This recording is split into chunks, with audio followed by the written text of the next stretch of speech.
প্ৰথমতে আমাৰ সম্বৰ্ধনা অনুষ্ঠান কৰি লওক।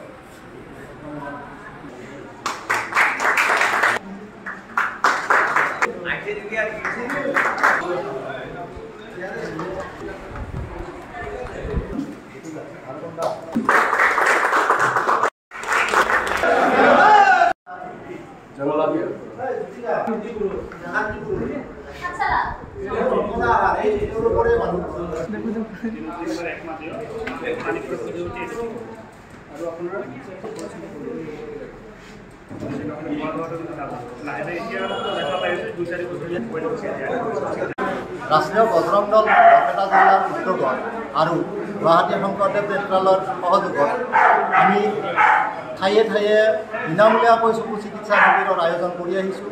কাৰণ বহুত গাঁৱলীয়া মানুহ আছে, সা সুবিধাবিলাক পোৱা নাই, কিছুমানৰ চকুৰ ৰোগত ভুগি আছে, গতিকে গুৱাহাটীলৈ যাব নোৱাৰে, যাব সুবিধা নাই। সেই আমি টকা দিয়াৰ কাৰণে আমি ঠায়ে ঠায়ে এই শিবিৰটোৰ আয়োজন কৰিছোঁ। গতিকে গোটেই যাতে ৰাইজে উপকৃত হয় আৰু সেই উপকৃতৰ পৰা আমি গোটেই আমাক যাতে আশীৰ্বাদ হিচাপে দিয়ে, আমি সেইটোৱে বিচাৰিছোঁ। কেনেকুৱা লাভ হ'ব পাৰে ৰাইজৰ এনেকুৱা সেইটোৰ?